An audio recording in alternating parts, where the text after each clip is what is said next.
Vamos, irmãos, continuar. Nós começamos 1 Coríntios. Eu disse que a intenção não é expor 1 Coríntios. Embora seria um aprendizado muito bom para nós, enquanto igreja, caminharmos um pouco com a igreja de Corinto. Mas a minha intenção é exatamente suscitar no coração dos irmãos a centralidade da igreja, porque às vezes nós perdemos isto, e às vezes nós nos apaixonamos por alguma coisa da igreja, que acontece na igreja, e a gente começa a ensimesmar, achando que nós somos o centro desse negócio, e trazemos dores a nós mesmos, à igreja, divisões, etc. Então, a ideia é passar para os irmãos para que cada um tenha a percepção correta da Bíblia com relação à igreja. O meu papel enquanto crente na igreja, qual o sonho de Deus, o que Deus pensou quando pensou a igreja. E para a gente entender que esse projeto não é meu, não é seu, esse projeto é de Deus. Por mais que possamos fazer alguma coisa em prol desse projeto, ainda assim nós não somos dono dele. Então não tem esse negócio de a igreja é minha, a igreja é do Senhor Jesus Cristo. Nós estamos aqui por um tempo, outros já vieram, já passaram, já foram embora, e nós vamos dar a contribuição para o projeto de Deus de acordo com os dons que Deus tem nos dado. O Senhor é que dá o dom. Então, uns são profetas, sacerdotes, evangelistas, pastores, outros são investidores, pessoas que Deus deu a habilidade de ganhar dinheiro, de ser bom na área que Deus o capacitou para ser, para investir no projeto de Deus.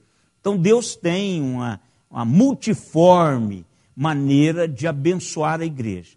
Mas o que a gente precisa entender, e o que Paulo está trazendo para a igreja de Corinto, que não existe a tampinha de crush na igreja. A tampinha de crush da igreja é Jesus Cristo, ele é o único, né? Ou seja, que é a camarada que acha que ele é o que faz acontecer tudo. Mas não é. Quem faz acontecer na igreja é Jesus Cristo. Então aqui eles levantam a liderança, que nós vimos quarta-feira passada e retrasada. Quem são as 4 figuras, irmãos? Aliás, na realidade são 6. Só que 2 deles, eu acho que assim, teriam uma liderança, mas uma liderança dos pequenos grupos, daquele grupo de discipulado. Mas 4 entre os 6 têm liderança assim, levantar, pregar, falar. Então eles têm essa liderança. E o outro tem a liderança porque os espirituais normalmente buscam o quarto. 3 líderes da igreja e o quarto é qualquer um que serve a igreja, serve a esse quarto. Então quem são eles? Os 6 personagens do primeiro capítulo que nós estudamos. Quem são? Pedro, Apolo, Paulo, Áquila, Priscila e o 6º. Jesus Cristo. Jesus Cristo. Então veja, até Jesus serve para dividir a igreja. Eu sou de Jesus, então espiritual, aquela coisa que muda a voz, aquela coisa toda. São os mais espirituais. Isso serve para causar divisão. Então, o que Paulo está fazendo? Paulo está agora dizendo para essas pessoas que Jesus Cristo é o importante. Paulo, Apolo, Pedro, Áquila, Priscila, são apenas instrumentos de Deus. Aí Paulo faz aquela pergunta fantástica. Porventura, eu morri por vocês? Foi vocês batizados em meu nome?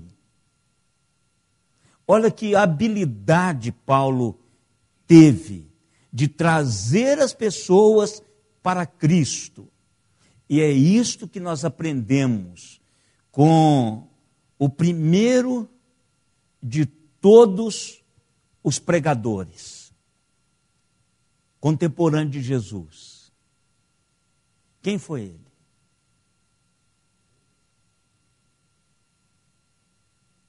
Não. João Batista. A voz do que clama no deserto apontou para quem? Eis o Cordeiro de Deus que tira pecado do mundo. Eu vou para ele. O que ele falou? Não, você é da minha igreja, você é meu aqui. Que ir para ele o quê? Não fez nenhum momento ele fez isso.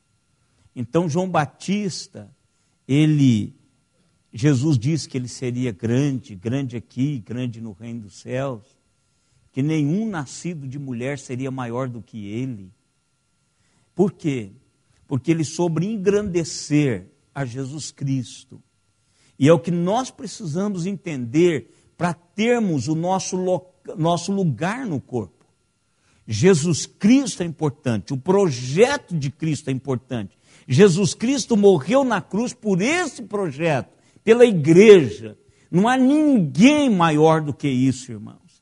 Qualquer pessoa, não importa qual o tamanho da sua influência, esta pessoa é simplesmente servo. Servo. Servo. E Paulo quis deixar isso bem colocado. E aí, irmãos, até o final do capítulo agora, primeiro, Paulo vai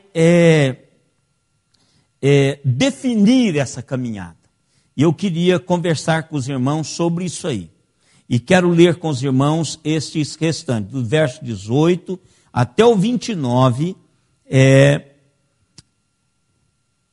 do capítulo 1 de 1 Coríntios. Mas eu quero que os irmãos leiam esse texto comigo, pensando em três realidades. Primeiro, Paulo está dizendo, não é sobre mim. A igreja, projeto de Deus, não é sobre mim. É isso que ele está falando. Segunda realidade, que esta verdade que ele vai transmitir, põe fim ao pensamento egoísta.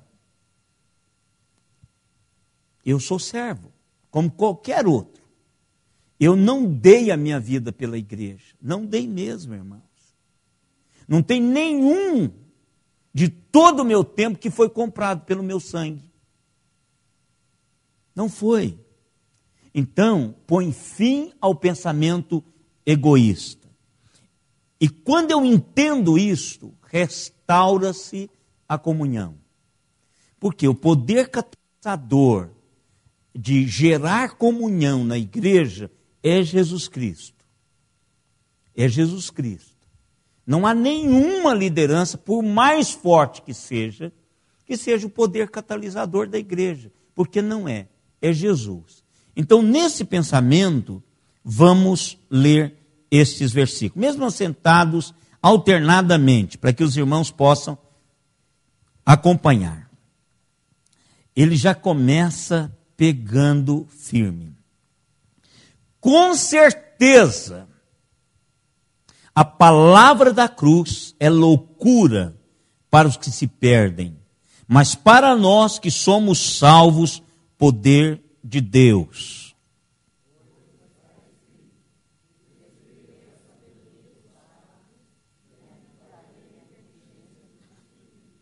Onde está o sábio? Onde o escriba? Onde o inquiridor deste século? Porventura não tornou Deus louca a sabedoria do mundo?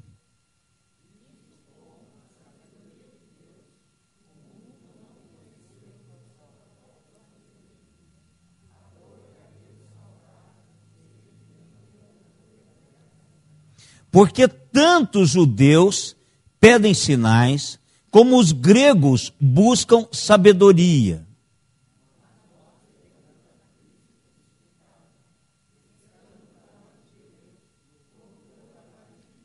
Mas para os que foram chamados, tanto os judeus como gregos, pregamos a Cristo, poder de Deus e sabedoria de Deus.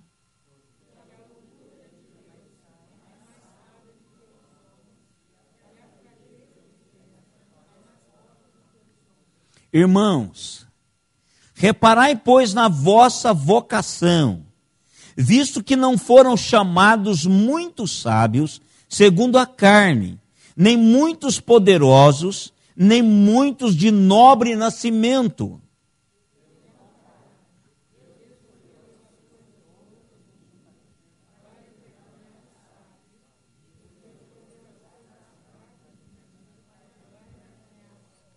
E Deus escolheu as coisas humildes do mundo e as desprezadas e aquelas que não são, para reduzir a nada as que são.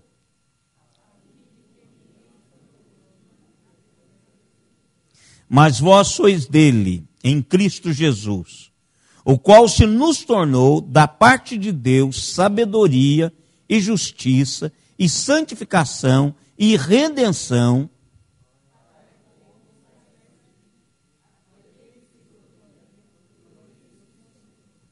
que Deus nos abençoe através da sua palavra já abençoada. O ponto principal, irmãos, de Paulo aqui, ele está dizendo, não é sobre mim. Não é sobre Apolo, não é sobre Cefas, não é sobre Áquila, não é sobre Priscila. O ponto principal é, o conflito pode surgir quando eu estou pensando apenas em mim mesmo. Quando eu puxo essa realidade para mim mesmo. A declaração do apóstolo Paulo que diz assim, eu decidi nada saber entre vós, senão a Jesus Cristo, este o crucificado. É a melhor a alternativa para pôr abaixo toda essa questão de divisão. Ele diz assim, pessoal, eu quero dizer uma coisa para vocês estão se achando aí, mas eu quero dizer para vocês que a melhor coisa é não ser nada. E eu fui pesquisar, irmãos, esta semana, e parece ser uma introdução complicada para iniciarmos uma reflexão bíblica, é perguntar a você assim, o que você gostaria que fosse escrito na sua lápide? O que você queria que as pessoas lessem, em poucas palavras, o resumo da sua vida? O que você gostaria de deixar lá? Você já parou para pensar nisso, não? Porque se Jesus não voltar, a gente vai ter que morar na cidade dos pejuntos. A única possibilidade de não irmos para lá, estou apontando São Bento aqui, mas pode ser qualquer um deles, é se Jesus voltar antes. Mas se ele não voltar, há uma grande possibilidade da gente morar lá juntos, por um tempo, até que a eternidade chegue. Você já pensou assim, a pessoa, porque tem gente que gosta de passear no cemitério. Isso é um hábito de todo mundo. Você vai a um enterro, né? Você chega lá, você dá um giro, pelo menos perto ali, ou vai levar alguém para ver o túmulo da sua mãe, do seu irmão, de não sei de quem, não é? Nessas andanças, eu já disse aqui, o irmão Melo descobriu o túmulo do reverendo Herculano Gouveia. E agora já um punhado de irmãos da igreja, que não estava aqui, né, em 1939, não, 39, né? Ele não estava aqui, sabe onde é agora o túmulo do reverendo que pastoreou essa igreja. Então, o que você gostaria de deixar lá para você ser lembrado. Eu peguei aqui, irmãos, 4, para a gente começar isso aqui. Primeiro, é de Thomas Jefferson. Vocês sabem quem foi Thomas Jefferson, não sabe? Uma das grandes figuras americanas. Eu creio que foi um dos grandes personagens que os Estados Unidos produziu. Ele é autor da Declaração de Independência Americana. Ele é o autor do Estatuto da Virgínia sobre a liberdade religiosa. Ele é o pai da Universidade de Virgínia. Isso está escrito lá.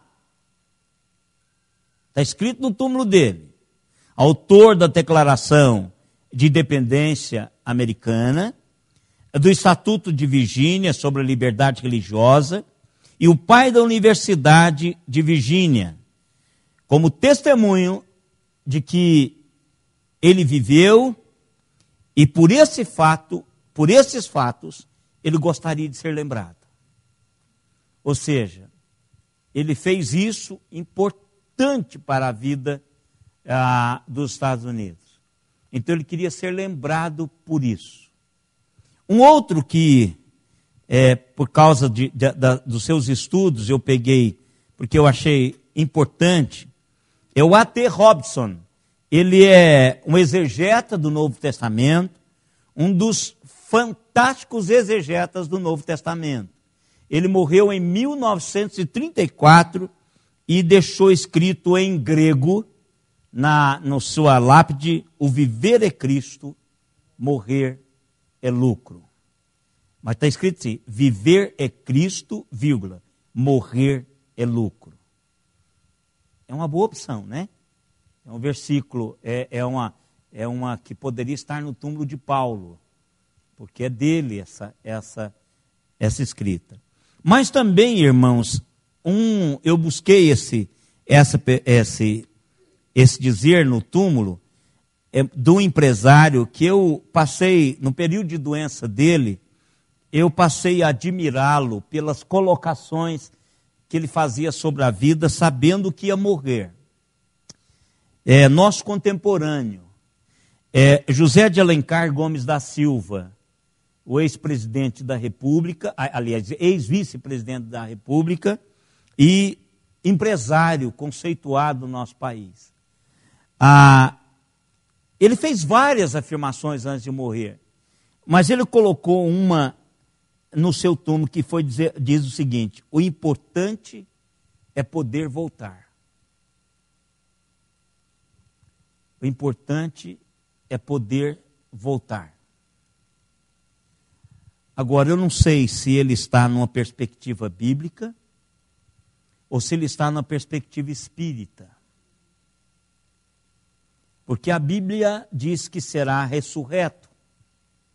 O espírita diz que será reencarnado. Mas o importante é que a gente pode pensar sobre isso. E o importante é voltar. Ressurreto. Para ir com Jesus, para morar com Ele por toda a eternidade. Mas existe um outro, irmãos, que eu sempre vejo pela televisão. E qual é o túmulo mais homenageado do planeta?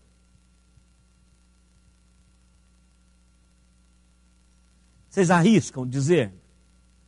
Que normalmente, quando o estadista visita esse local, parece que faz parte do protocolo ele levar uma coroa de flor a esse túmulo.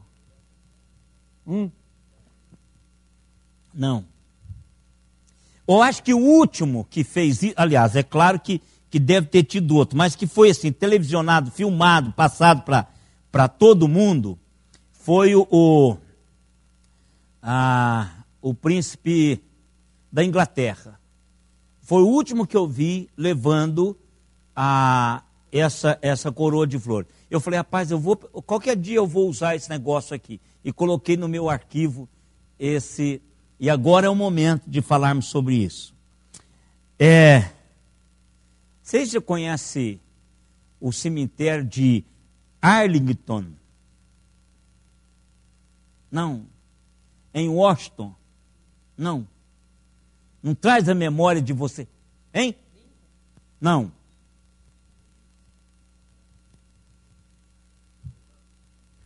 Soldado desconhecido.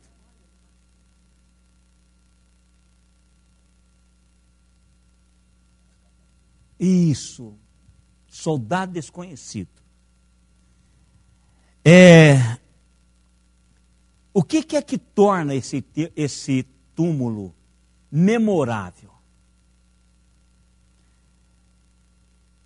Porque a única coisa que nós sabemos sobre aquela pessoa que está enterrada ali é que ele era um soldado americano. Mais nada. Talvez aquele jovem soldado enterrado naquele túmulo não teria escolhido o anonimato. Talvez ele tenha sonhado como qualquer outro jovem, com a fama, com a fortuna. Mas o fato é que ninguém sabe sobre ele nada.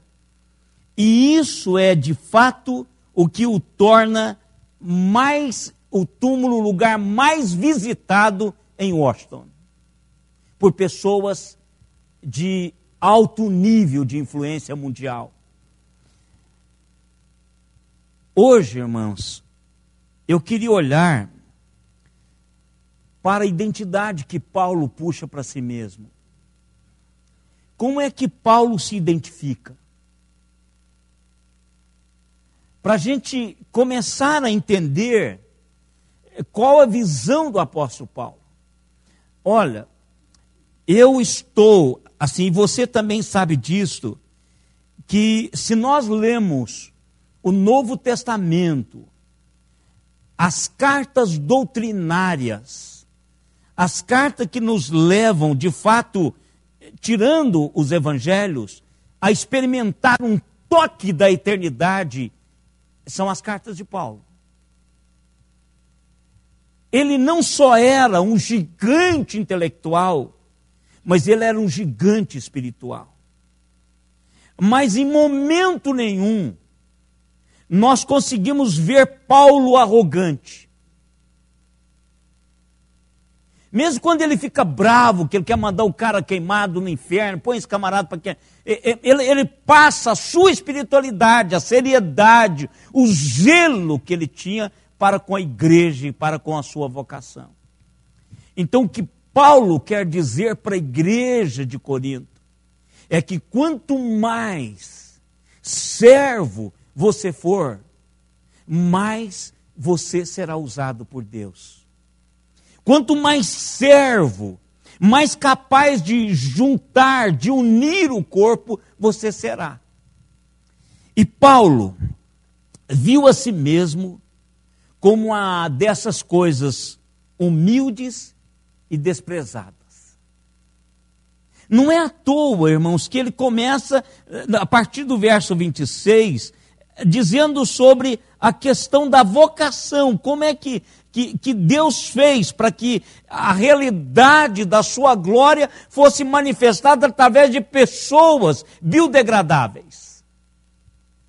Paulo está dizendo, irmãos, que as coisas humildes e desprezadas Deus escolheu para confundir os sábios.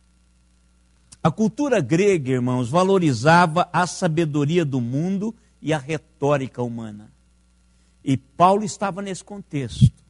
Na verdade, o livro de Atos descreve bem a característica do povo da época. Vocês sabem qual que é o versículo? Abre lá. Atos 17, 21. Descreve especificamente os homens de Atenas, como quem gasta o seu tempo como? Pode ler.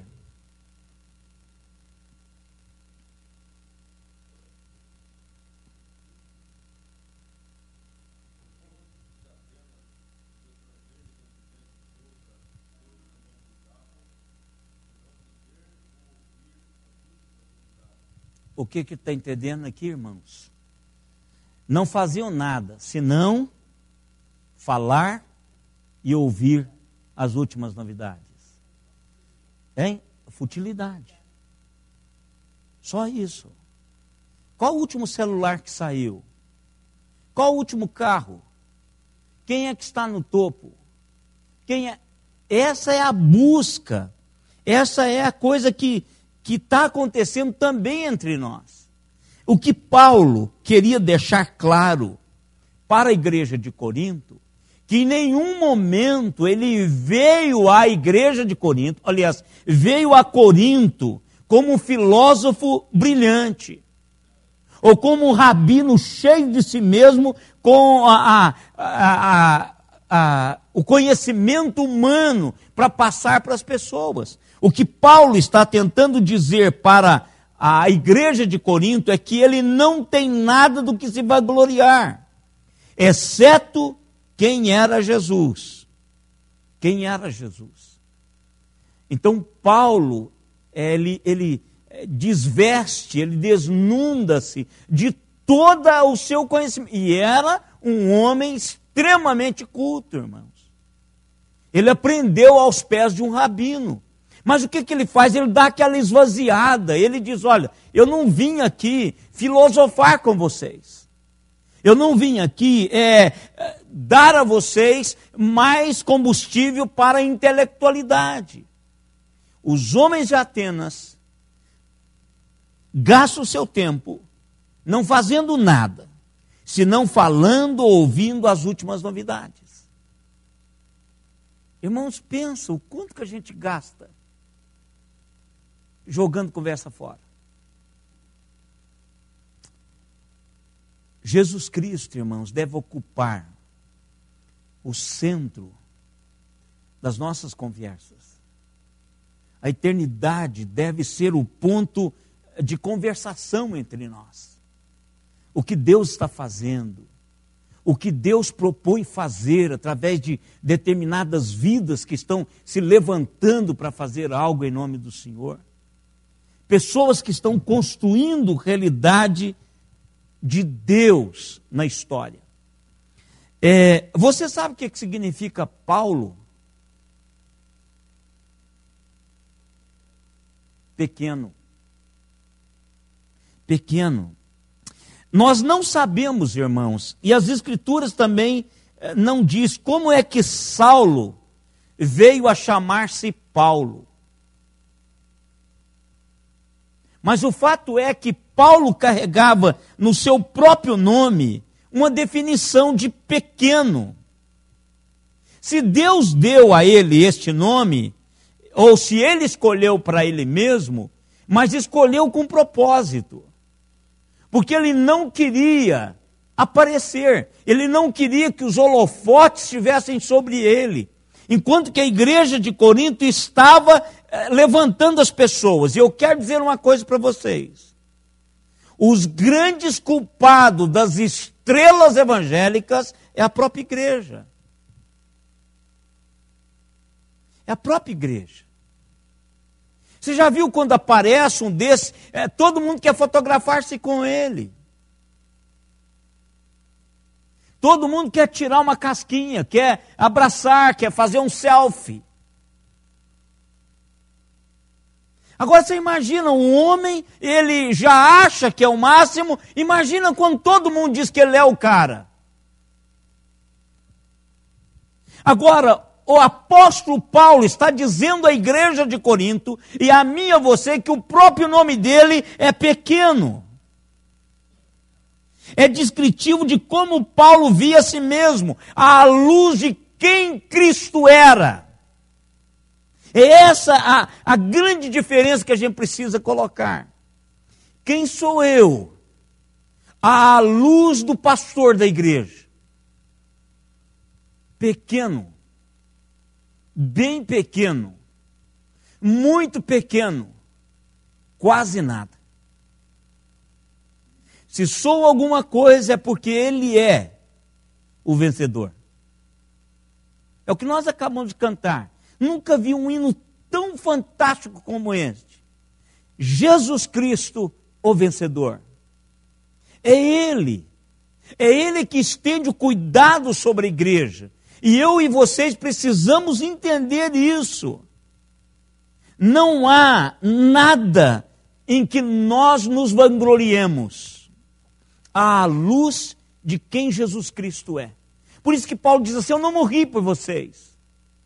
Vocês não foram batizados em meu nome, nem de ninguém, de quem quer que seja. Jesus Cristo é o mais importante. Olha o verso 30, irmãos. Como eu gosto desse verso 30. Pode ler.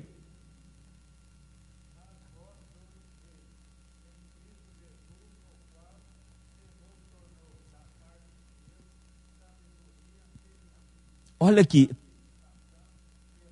O que ele está dizendo, irmãos? Por causa de Deus, que estamos e que somos o que somos em Cristo.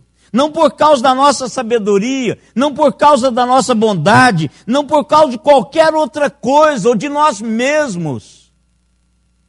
Paulo está dizendo isso, olha, mas vós sois dele em Cristo Jesus, o qual se nos tornou da parte de Deus sabedoria, justiça, santificação e redenção. Cristo é a nossa sabedoria.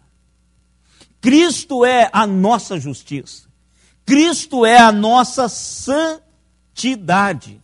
Cristo é a nossa redenção. E aí? Se toda a nossa sabedoria vem de Cristo, se toda a nossa justiça vem de Cristo, se toda a nossa santidade vem de Cristo, se a nossa redenção tem em Cristo a sua única fonte, o que é que nós vamos vangloriar? De nada. E isto, Paulo está se incluindo. Ou seja, Apolo, Pedro, Paulo, Áquila, Priscila, todos dependem de Cristo. Todos têm em Jesus Cristo a sua única fonte de serem o que são, de estar onde estão, de fazer o que fazem, de serem capacitados para gerar o que estão gerando. Se Apolo é um bom orador, se Pedro é alguém que tem capacidade de transmitir às pessoas a andarem pela fé, se Paulo teve revelações que outrora não tinham sido dado a ninguém mais, se Áquila e Priscila é um casal que abraça, que recebe as pessoas, que presta atenção nas necessidades dos outros, tudo isso tem a ver com Jesus Cristo. Paulo está dizendo exatamente isso. O que somos, somos porque somos de Deus em Cristo Jesus. Não é por diploma, não é por local que eu ocupo, por ofício que eu ocupo. Todos nós somos o que somos, porque somos de Deus em Cristo Jesus. E de outra forma, não seríamos. Irmãos, pense nisso. Quantas divisões nós teríamos evitado? Quantos rachas de igreja nós teríamos evitado se a igreja pensasse nisto? Se nós, como crentes, pensássemos nisso? A igreja do Senhor. A igreja não é de ninguém, é do Senhor.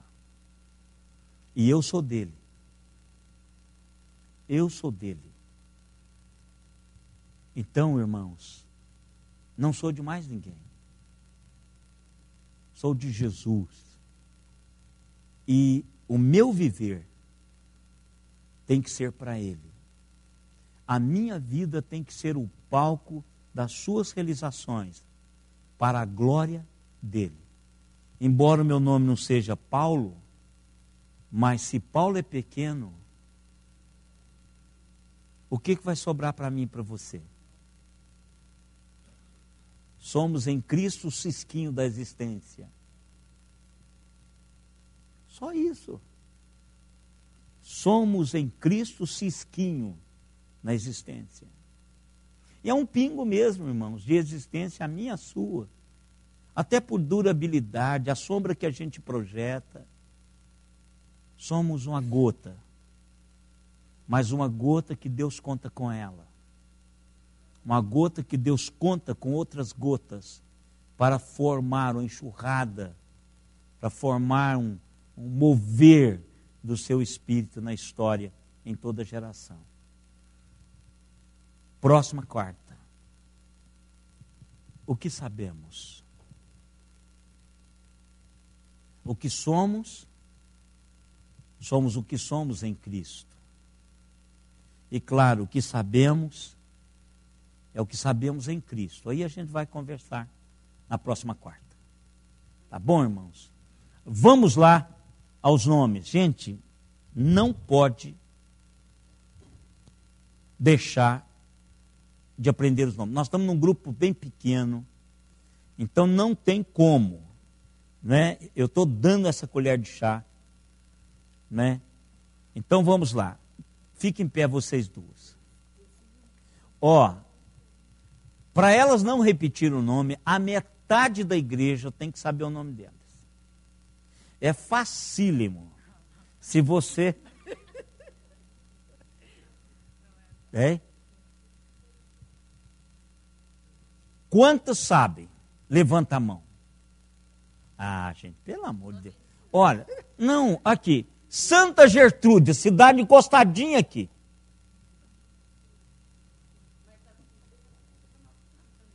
Veridiana. Ó. Gertrudes. Fala Santa Gertrude, vem. Gertrudes. Facílimo. Veridiana é mais difícil, você não tem como comparar.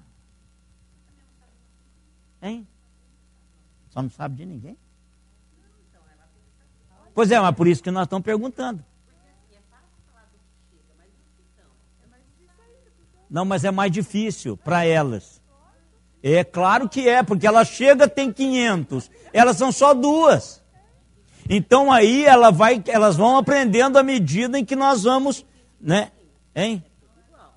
Não é, mas não é. É mais fácil nós aprendermos o nome delas do que elas aprenderam de todo mundo. É claro que é. À medida que vão convivendo, vai aprendendo. É mais fácil. É mais difícil. É mais difícil. Vocês dois, fiquem em pé. Fácil. Oi. Ah, você quer saber todo mundo? Então vamos fazer isso. Diga, querido. Júnior. Ah, isso é facílimo. Agora é saber se ele chama Júnior mesmo. Qual que é seu nome? Luiz Carlos Júnior. Dá para, né? E o seu? Marcela. Também, Júnior e Marcela. Fantástico. Então vamos lá. Para saber aqui. Sejam bem-vindos, viu, querido? Vai lá, diga. Então, olha lá, levanta aí e mostra. A Leíra é missionária. Leíra é obreira da igreja. Se vocês não souberem o nome, fique em pé, irmã. Teca. Dá uma olhadinha para lá. Irmã Teca, ela é do Ministério das Congregações. Ieda e Hortência. Sempre foi. Não, para os que estão chegando. Quem não sabe, não acredito, levanta. Então levanta e diga. Ele diga. Ela está aqui desde sempre. Para que você fala? Não parece, né? Ela fala porque ela não parece, né? Diga o nome. Osiel. Lourdes. Adrielen. Abner. Enzo. Fala alto, Enzo. Força. E aquele pão com mussarela que você comeu? Ela não contou, não. Você comeu um pãozinho com mussarela. Foi com linguiça? Diga, minha irmã. Laura. Fábio. Presbítero Walter. Clóvis, diácono. Adriana, famosa Drica, Gabriel, Meire, Carla, Nilce, Andréia, Marina, cansou, né, Marina? O Flávio que está voltando. Deus tem seus propósitos, Flávio. Isso aqui, ó. Você é jovem, você vai entender isso. Marcelo, Jaziel, Mayra, Késia, Marcela.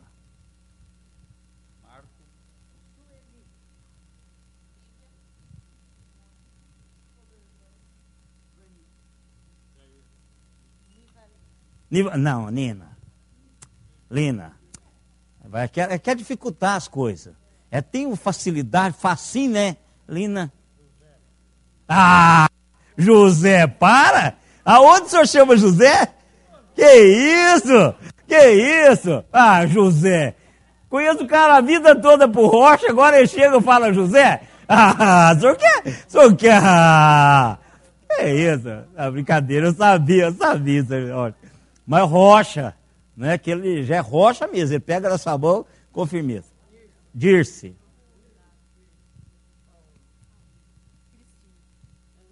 A Cristina, missionária, irmãos, a vida toda trabalhou como evangelista, preparando obreiros, com a Junta de Missões Nacionais, com o Instituto Bíblico Eduardo Laine em patrocínio, com a Leia, juntamente com a Leia, pastor Luiz Ricardo, e companhia, muita gente envolvida lá no CPO. CPO é um curso de preparação de obreiros que nós temos em patrocínio e Garanhuns, em Pernambuco.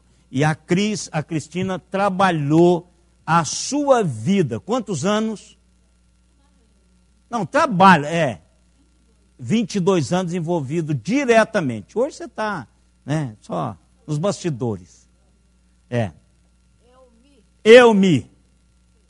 Selene. Fernando. Neuza. Gerardo. A irmã. Irma. Richard. Gabi. Aí ficou, lá atrás lá, tá lá em cima. Diga aí, meu irmão. Que Melo.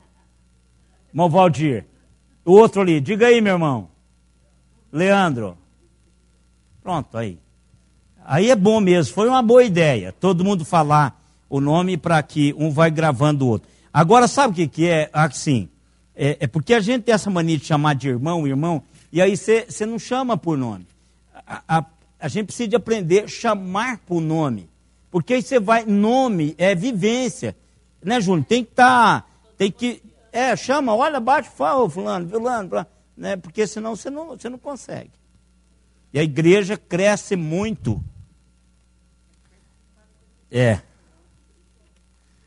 A Simone, nós tivemos na igreja da Simone esse final de semana. E aí eu tinha que, eu sou bom de fisionomia e às vezes de nome também, né? Mas a Simone ficava doidinha com as pessoas assim. Eu tive que falar para ela quem era da própria igreja dela. Então, mas nome é interessante. E o problema também, irmãos, que a gente, se você não tem contato, a gente vai modificando. A pessoa engorda, a pessoa deixa a barba crescer, a criança vira adolescente, alguns mudam muito, não é? Fica velho, fica careca, né, irmão Rocha? Né, irmão José? Irmão José.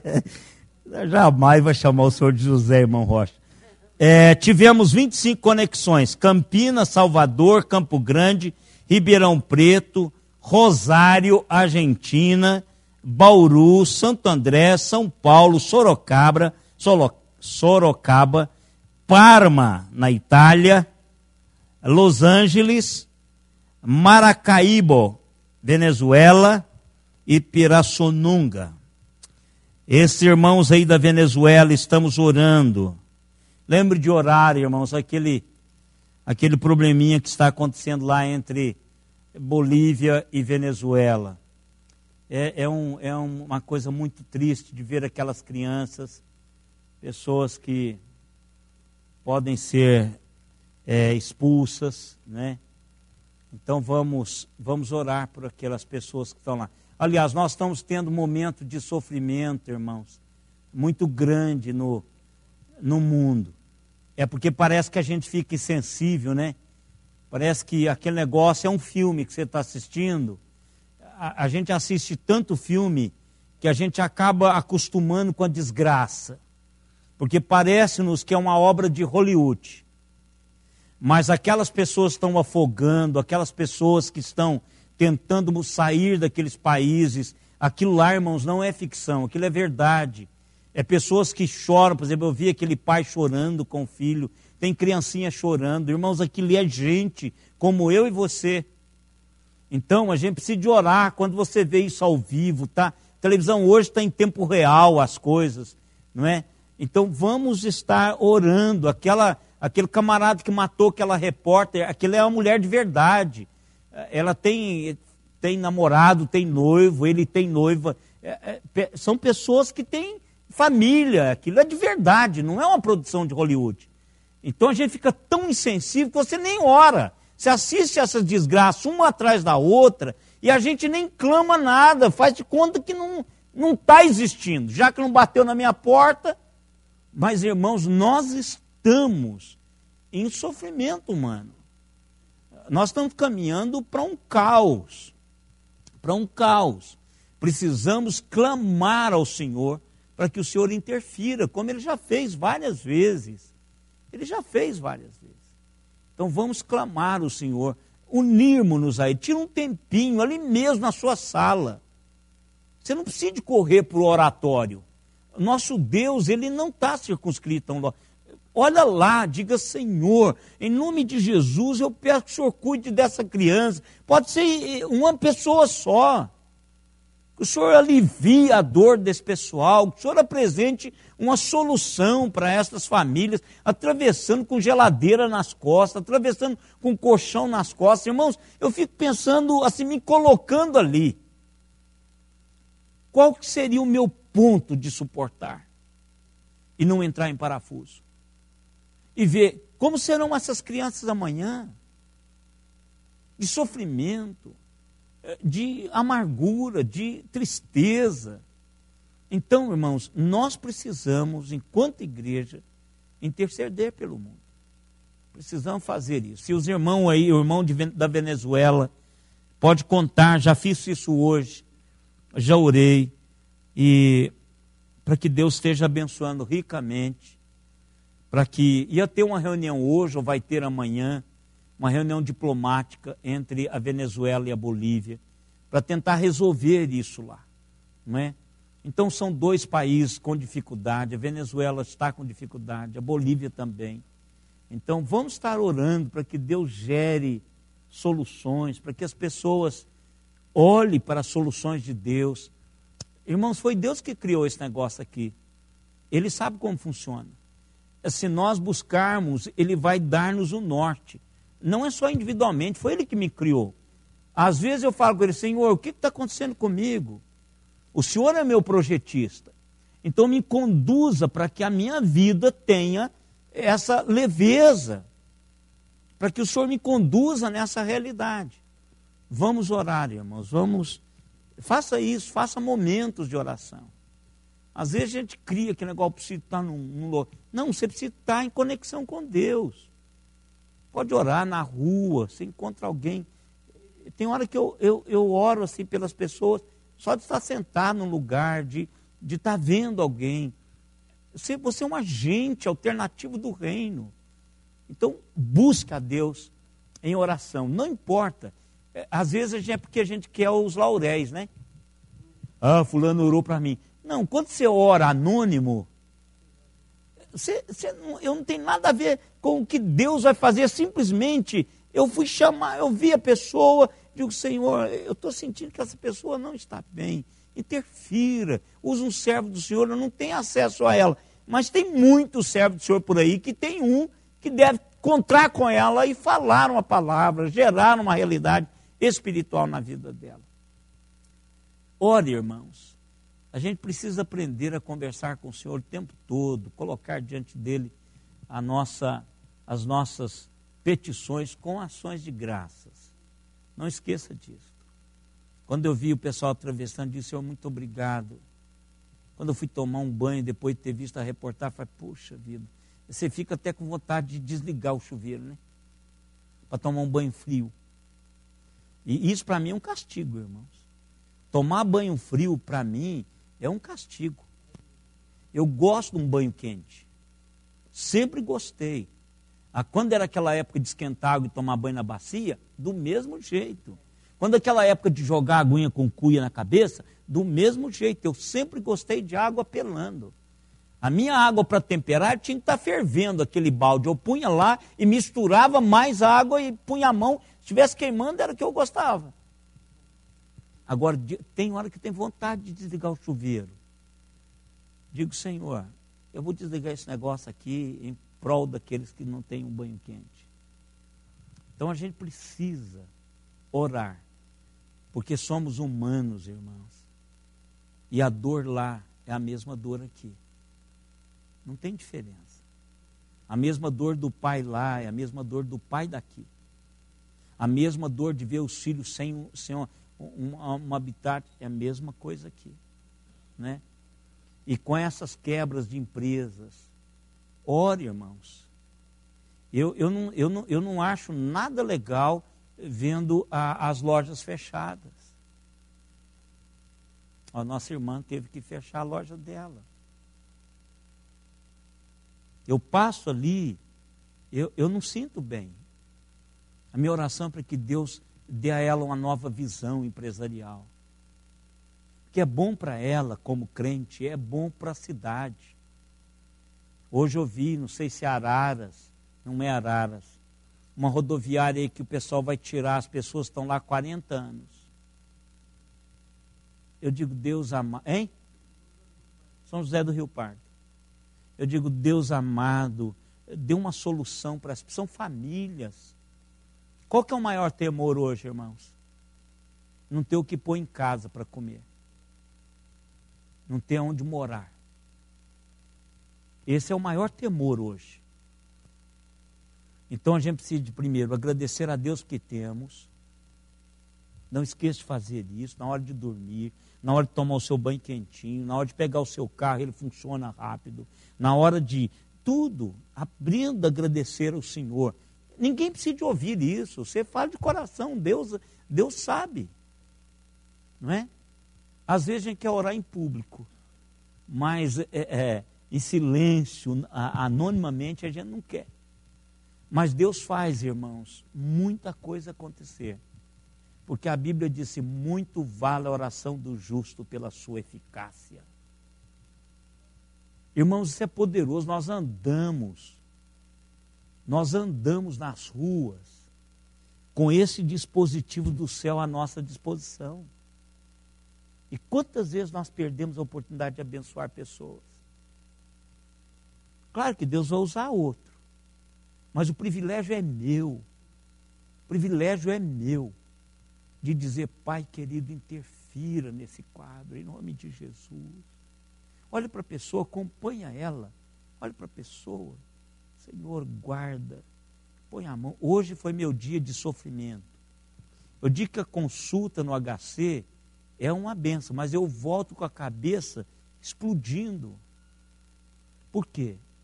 Porque lá eu vejo pessoas arrastando o tubo de oxigênio, que será o meu futuro se eu não cuidar da minha asma.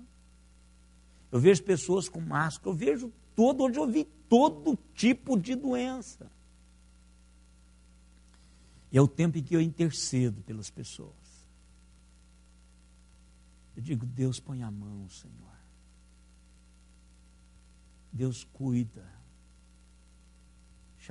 A médica chamou a senhora que ela foi, parece que ela está desmanchando.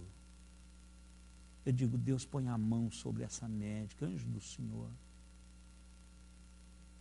Aproveita o momento de intercessão. Não precisa ninguém ficar sabendo. Elas nem sabem que eu orei por elas. Não precisa saber.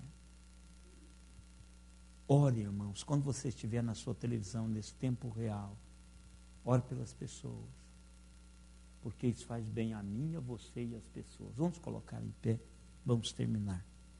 Irmãos da Venezuela, vamos orar por vocês agora. Pai amado, Tu és um Deus que se preocupa tanto com a humanidade que deu seu próprio Filho para morrer por ela. E nós fazemos parte dessa humanidade restaurada, lavados e remidos no sangue do Cordeiro. E nós temos, ó Deus, o santo e bendito privilégio de nos colocarmos diante do Senhor como intercessores. Nós queremos, ó Deus, colocar o nosso país nas suas mãos. Queremos colocar, ó Deus, a Grécia nas tuas mãos. Queremos pedir que o Senhor esteja interferindo, ó Deus, lá na Síria. Que o Senhor esteja dando, ó Deus, um fim a todo governo déspota, a todo o terror que se instala, Senhor, enquanto alguns grupos se movem. Queremos pedir a interferência do Senhor. Queremos pedir a bênção do Senhor na conversa diplomática, quando estará reunido, Deus, os líderes da Bolívia e da Venezuela, para que aquelas pessoas sejam aliviadas daquele sofrimento que elas estão tendo. Aqueles, Senhor, que estão tentando atravessar para a Europa, Deus, esteja abençoando para que haja um basta naquela mortandade, naquele descaso humano, Senhor. Nós clamamos, ó Deus, pela intervenção do Senhor. Nós sabemos, ó Deus, que o Senhor é um Deus que está atento a todo o sofrimento. Mas é um Deus também que diz na tua palavra que quando isso estiver acontecendo, se o meu povo me buscar de todo o coração, o Senhor iria ouvir-nos. E nós estamos fazendo isso, ó Deus, clamando pelo sofrimento mundial das pessoas, temor que se instalou, Senhor, no nosso país. Que o Senhor esteja estabilizando-nos, ó Deus, como seres, como pessoas, politicamente, economicamente, ó Deus, esteja interferindo no nosso país. Pedimos, ó Pai, em nome de Jesus, despeça-nos, ó Deus, para casa, debaixo do teu paternal cuidado, para o abrigo gostoso, aconchegante que o Senhor nos deu. Por isso, ó Pai, toda graça, toda gratidão, todas as ações de graças, nós queremos tributar ao Senhor. Louvado seja o Senhor pelo cuidado que o Senhor tem tido para conosco. E agora, irmãos, que a graça do Senhor Jesus Cristo, o amor de Deus, o nosso eterno Pai, a comunhão, as consolações e o poder do Espírito Santo estejam em nós e sobre nós, até aquele dia, quando com Ele nós nos encontraremos. Amém, Senhor.